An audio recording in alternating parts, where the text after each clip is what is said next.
We're back to another episode of the Casey Campbell Podcast. Casey Campbell with you, of course. Pleased to be joined by Steve Owens, who is the head baseball coach at Rutgers. How's it going? Going great, Casey. Getting ready for practice here in a little bit. So just got hit with a storm, but prior to that, the weather was pretty good, and now we're got to wait a couple days for it to melt before we can get back on the field. So yeah, I mean, talking about that first off, is it tough for that to kind of to deal with all the elements being all the way out in New Jersey? Well, it's all. I mean, you're preparing to play outside, sometimes inside. We've been out quite a few times since we were able to start with our individual work. And on a normal winter, we'll get out quite a bit. If it's too cold, we have the Fred Hill Center. We have an indoor complex that we can pitch and hit live in with umpires and have base running. So we're fortunate that we have a facility that allows us to kind of get into a game type mode anyway. So we're okay. Hey, you get used to it. Like it's the way it is. So most Big Ten schools are in poor climates. Yeah. Since you've gotten to Rutgers, what kind of things have you seen since you became the coach of the program? I know that from a player standpoint and other standpoints as well. What are some things that you've seen that you've really liked in your time here? Well, obviously we took over a program that needed a little fixing, and we got going just with what we had in the first year, and then everyone got shut down and a few games in March. Yeah. And then did a lot of Zoom calls, a lot of meetings, and a lot of policies, and a lot of everything else for a year to try to get salvage last year's season among the pandemic, and we settled on playing a conference only season. We made a lot of progress in 1 year. We were able to be with our players, for a second year and coach them and try to help them develop and get more comfortable with their strengths and their weaknesses, and kind of get, the right type of mindset and confidence and mentality and culture instilled in them as much as we could. And, we did a lot of good things last year. There were some very, very positive things that happened on the field of play. Off the field, we had, no instances. We had a good culture. We had players get along well with each other, and again, a little more comfortable with what we were trying to build. And I thought we competed at a pretty high level. And that builds us into this year, where I feel, we got a chance to improve on that even more this year. Yeah. Okay. So let's, for people that don't know, let's talk about all the players that are coming back. Kind of take me around the dime and tell everybody who's going to be out there for you guys. Okay. Well, these are starting players that would be returning from last year's club. We have Jordan Sweeney, who hit some home runs for us before he got hurt. Mm-hmm. At first base. He's a redshirt sophomore. We have Danny DeGiorgio returning at shortstop as a grad student in his final year. Chris Brito, who we moved to third base last year, is back again. He's got 2 years left, but we feel he'll probably be drafted after this year. Mike Neister, who's one of the leading hitters in the conference last year, will play out left field and some first base, along with Evan Slate, who was a redshirt freshman for us last year, a left-handed bat, did some really good stuff. Ryan Lasko, who was an exciting defensive player and I think hit 11 or 12 home runs in the Big Ten last year as a freshman, is back in center field for his second year. And we returned Richie Schiekhofer as a fifth-year student in right field, who's been our leading, one of the leading hitters for the past 3 years. So I guess that's a pretty good group of position players that we have back. In addition to that, we have a grad transfer left-handed hitter named Garrett Callahan, who's swinging the bat well. He's a Jersey kid doing his grad work here. Nice. He'll be in the mix in the outfield as well as DH and pinch hitting. We have Tony Santa Maria is a South Jersey infielder that transferred in from Iona, and he's been awesome. He's been a really, really good player. Like, I'm blown away with how good he's performed this year. He can play short, second, and third, and he's a really good hitter. We have a freshman infielder, Josh Kuroda Grauer, from right up the road, who's going to be an impact player as a freshman. He's going to play a whole lot. We have a freshman catcher from Delaware named Jason Shockley, who's a very good catch and throw guy, who will be in the mix. Andy Axelson, was a backup catcher for us last year. He'll be in the mix to catch a little bit. And then we have another transfer catcher from Manhattan, Nick Samillo, who's like a New York City kid, who's a very, very good hitter. And, he's played in the Cape. And so positionally, that kind of, puts us with the returning players that we should have in the mix, and so we're excited about that. We returned the majority of our offensive production, and defensively they've improved. So we're hoping to be a better defensive team and probably a pretty dynamic hitting team. And, we lost all three of our weekend starting pitchers. They're all pitching, professionally right now, but that was a big chunk of innings gone. I guess we have a lot of pitchers this year, and it's probably going to be a different type of staff instead of just lining up a Friday, Saturday, and we have a lot of competition going on for those spots right now, but I think there's a lot of good choices. Brian Fitzpatrick is a kid that had a great summer in the Cape. He was a reliever for us. I think we're going to make him a starter, and I think he's got a chance to be very good.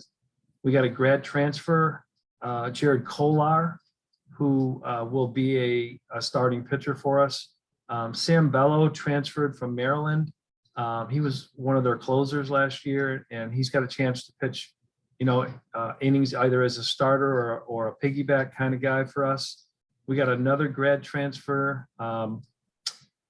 Nate Florence from Hartford, who has thrown 300 innings in his career, gives us that type of experience, and he's been pretty good. We returned Dale Stanovich, who was probably the top closer in the Cape Cod League last year. Him, Bello, Kolar, and Fitz were all on Brewster, and they won the championship there last summer. So it's a good, pretty good mix of guys. We have a nice freshman arm from New Jersey named Matt Rowe, who I think has a chance. We early enrolled a 22 from upstate New York, who's in our 22 class. He graduated early, and he's going to pitch for us this year, named Wyatt Parliament. He's got a very good arm and has a chance to be a starting type pitcher. We returned Nate McLean, Kyle Muller, and Parker Scott in our bullpen, along with Stanovich. And then Ben Gorski had a good summer in the Northwoods League and really has developed. And then a really important piece of the puzzle could be Garrett French. Garrett's been hurt since I got here, and he's healthy now, and he's throwing very well. He could be a very good reliever for us. And then we have one more, arm to talk about, maybe Jason Hoops, who was injured last year and got repaired and will be available to pitch for us this year. And his velocity's back up to where it was when he was drafted out of high school. And, I think he'll be in the bullpen for us too. So kind of a lot. And Justin Sinibaldi was our fourth starter last year. And he's like Fitz. He's like a 6'6" lefty. And he's got starters type stuff and did start quite a bit for us as a freshman last year. So it's kind of a lot of arms that are pretty good arms. We got to figure out roles and who's going to do what, but I feel like, 12 or 13 or 14 deep, we got a chance to be pretty good. Yeah. So let's talk about, you mentioned earlier non-conference, you only played in the conference last year. You get to play non-conference opponents this year. how big of an advantage is that for you guys in getting back to something that Well, you're used to? yeah, I mean, just being normal again would be an advantage, right? Like to have a regular year. Playing 44 conference games in a Power Five conference is ridiculously hard. Yeah. You just beat each other up every weekend. There's no off innings. I mean, you're still facing with expanded rosters and older players and less guys leaving for professional baseball. You know, you're still facing a stud in game 4 on Sunday in the 6th inning, you know, so that was very difficult. I think being able to play midweek games, develop young players, maybe pad your stats a little bit and get a couple easy hits every now and then. Hopefully win some of these games and play more at home. Those are all really exciting things that we're looking forward to. I think we have, you know, I don't know if it's 28 or maybe 27 or 28 home games, so about half. We try to get most of the midweeks at home because we travel so much in this conference. You know, when you're usually, you know, if you're in the Northeast, you play some early weekends and then your travel is kind of close by on buses. In the Big Ten, you know, we're still flying to Michigan and Nebraska and Iowa in April and May. So you want to play your midweek games at home. Keep your guys in class and then just, you know, just so they don't get worn out. So we're excited to have a regular season. You know, part of the benefit of being in a Power Five conference is the ability to play midweek games, and then hopefully, you know, you don't have to necessarily win your conference, but be in the upper echelon of your conference to have an opportunity to play in the postseason, you know, as an at-large team. Where do you think the conference is at right now Where do I think it's at? in terms of baseball? I was quite impressed with the pitching last year. There was a lot of filthy good pitchers. Yeah. And some really good relievers. And the depth in the pitching staffs in the Big Ten were very, very good. The defense was good, you know. The hitting was solid, but I really thought the pitching was outstanding, you know. And yeah, you got big physical teams. They're coached well, very competitive. So you know, it's really hard to play 44 league games.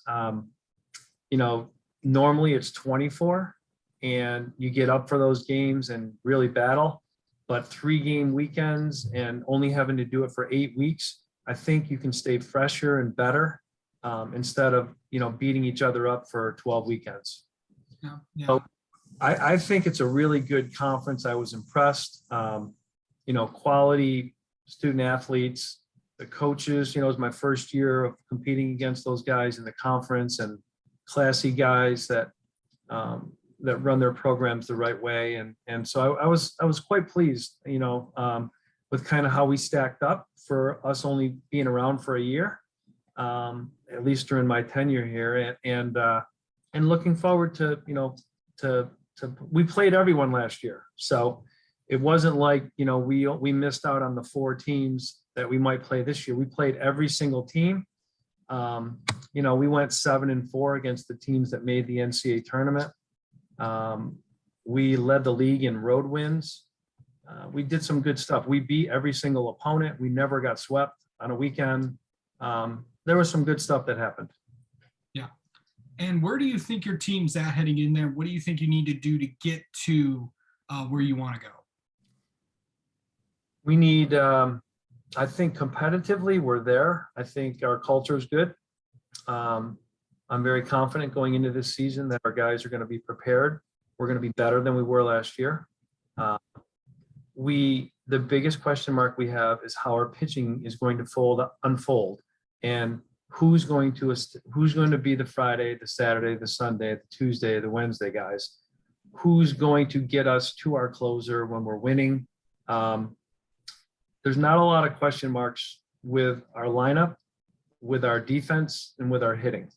So I think the biggest question mark for us is just solidifying our pitching. And I think we're pleased with our arms. They're relatively inexperienced, except for a few guys. So some good stuff has to happen. We have to stay healthy because, you know, you don't want to lose anybody.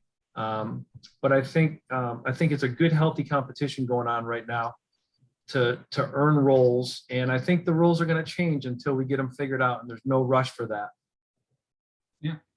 And it's good. It's going to be good, and it's going to be a good season overall for the conference as well. So it'll be fun to watch, and some interesting developments with your team as well. Looking at seeing where the pitching is at. Can't wait to see what that is going to be like entering into the season. But anyway, Steve Owens, thank you so much for coming on and talking with us.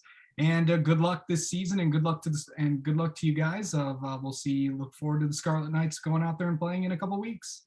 All right, we appreciate it. Thanks a lot.